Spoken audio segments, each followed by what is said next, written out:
Hi, I'm Mary Spire. I'm a Feldenkrais teacher, a trainer, and a musician. The Feldenkrais method helps one to move better. It is done in two formats. One is awareness through movement, which are group classes, and the second is functional integration, the one-on-one private sessions.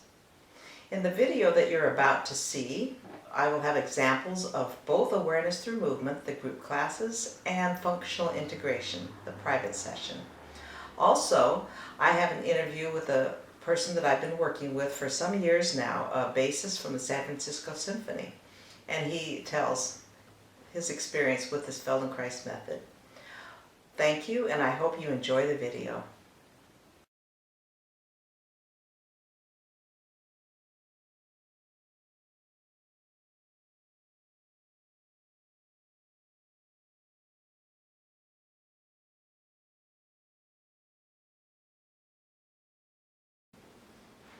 Hi, my name is Mary Spire. I'm a Feldenkrais teacher, a trainer, and a musician. I'm here with one of my students, Brian Marcus. He's one of the bassists with the San Francisco Symphony, and he's agreed to talk a little bit about his experience with the Feldenkrais method. So Brian, how is it that you came to do the Feldenkrais method? Well, I came to the work about 15 years ago. I had an injury. I was having neck and shoulder problems. And I found out about a class that was being taught by you at the symphony at that time, and I came to the class. And I really took to the work. I thought it was very powerful, and I felt changes pretty immediately, and I started working with you at that time on an individual basis as well.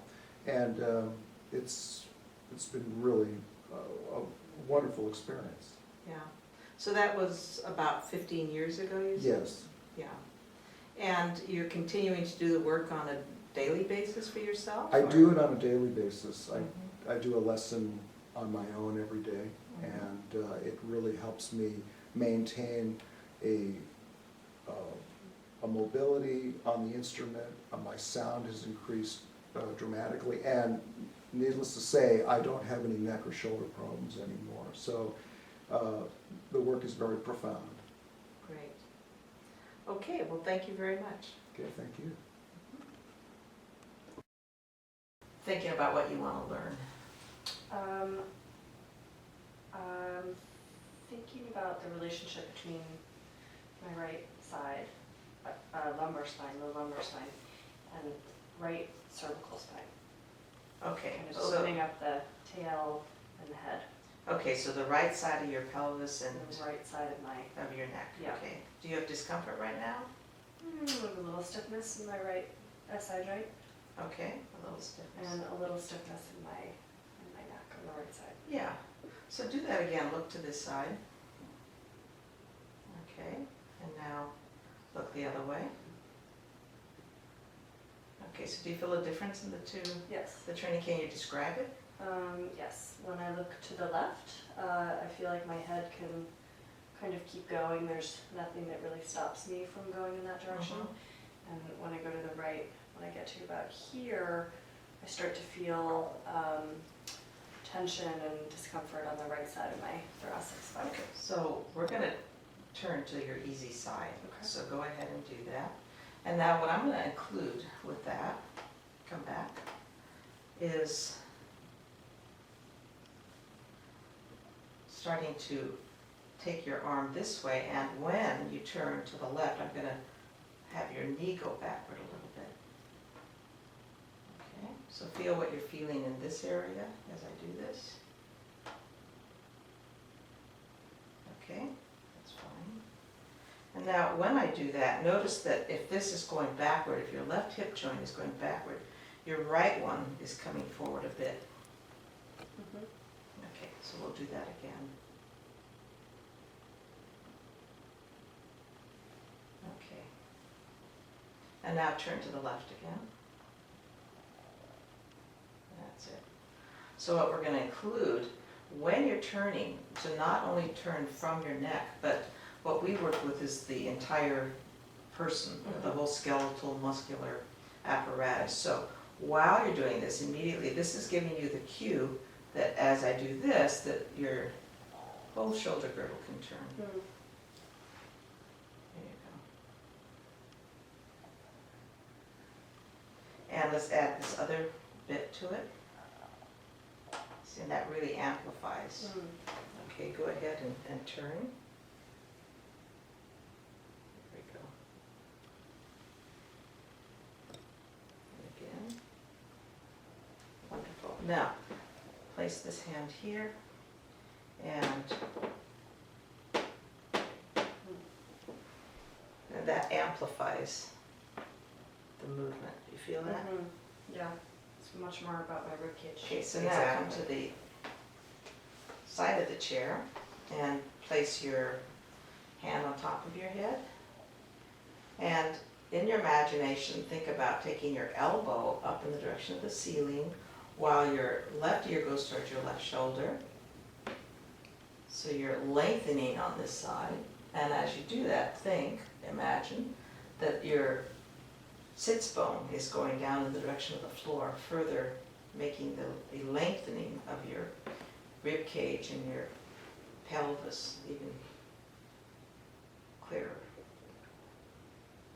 And then start to do the movement and come back. Yeah, so when you do the movement, not only does your elbow go up in the direction of the ceiling, but your spine starts to go sideways like that. Yeah. And now drop your pelvis, that right side of your pelvis. And feel how this elongates this whole side and come back again. And again, do the movement.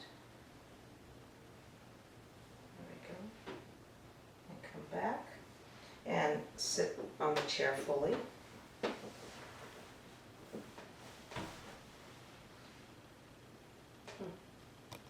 Really different. Really different. So what do you feel that's different right now when I push on below your knee? It moves through my hip all the way to my head. The movement goes all the way. To my head. Yeah. Yeah. And you recall at the beginning, this side did that very well. Mhm. And now this side also can have that same kind of movement through your. And I'm going to work with you a little bit from behind you. So again, place your hand on top of your head. And again, start to do this movement and come back. So we're talking about your spine moving sideways, and that's relative to yourself, right? Mhm. So if the spine here moves, that's in between the shoulder blades, then your neck doesn't have to be strained. Put your hand on top of your head again. We're saying about taking your ear towards your shoulder. That's it. And now keep doing the movement, but think about your rib cage opening up on this side. It's like an accordion. Mhm. So this side opens, this side gets smaller or contracts. There we go. So now you're not just using your spine, your neck, but also the whole rib cage is involved, engaged. Now scoot yourself so that your right hip is off the table, off the chair, and start to drop your pelvis, that side, that's it. And notice that that amplifies the movement. Come back and do it again. So this is dropping. While dropping, this whole side of your rib cage can expand further. Okay, come back. And now do it again, thinking about your elbow going towards the ceiling and your sits bone going towards the floor. Okay, so let's go back to your beginning movement. So turn to look to the left. In my new way. No, do the old way Do the first old if way. you can. Okay, that was it. Okay, now turn the other way. Okay, now come back and do it how you feel that you would do now after what we've done. There you go. And this side actually, I have more rotation on this side now. you have more Yeah. range of motion going Yeah. this way. Okay, can you explain anything else that feels different for you? It just feels a lot better to use my whole body to turn. Okay. Why do we do it the other way? I don't understand. It feels better to use your whole body. I Yeah. don't have the same line of tension down the right side of my neck when I use my whole body. Right, right. Okay, great. As you do the movement, you start to explore if you allow this part of yourself to move. That's that's it. So that's it. So you're, is that okay? And you come back to neutral with your head in the center, and now again look to your right, arch your lower back. Especially if you're turning your head to the left, really lead with your belly, arch your back. There you go. That's right. So that this happens more. That's it. Now come back.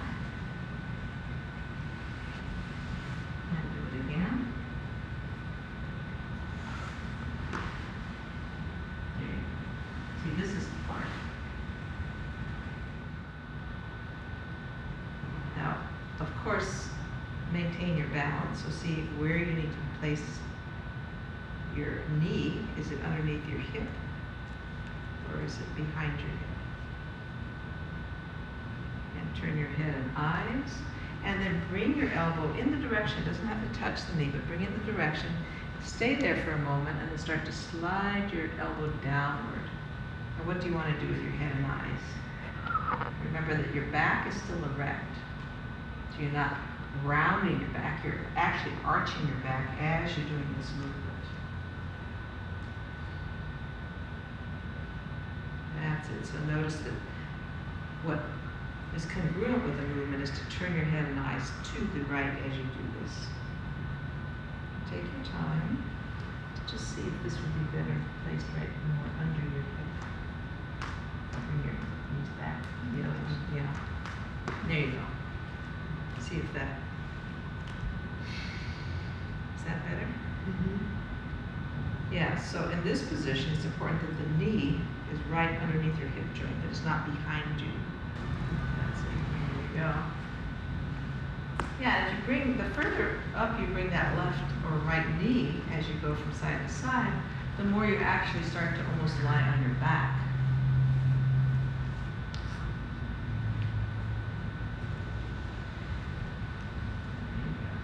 And now see if you can do this. Let's just say again you're going to lift the right arm, and as you begin to do the right arm, lifting the right arm, you're also going to bend the other knee. So you're going to be bending both knees one after the other. So start to lift, bend the right knee and then bend the left knee, bring it up as high as you want to, but keeping the knee that you lifted first on the floor. So do that side again. Lift the right arm. Keep the right knee on the floor, then you bend the other one. There you go. And then come back, do the same thing to the other side.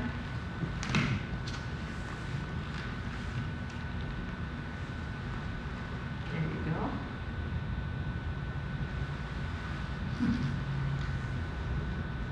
And go from side to side like this.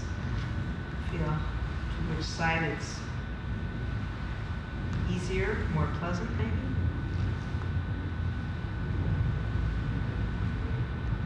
And listen to the timing of when you bring up the knee, when you bring up the other knee.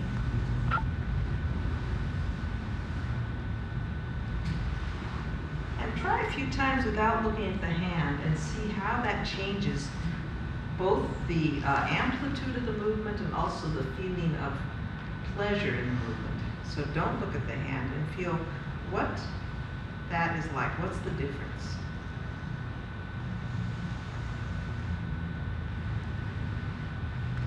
And then notice the minute you introduce a function of looking with the eyes of the hand, that everything organizes. That's what the brain is meant to do, and that's what the brain does do. Helps you to organize through the use of your eyes and the idea of a function of looking. Okay, leave that. Come back and just rest on your stomach again.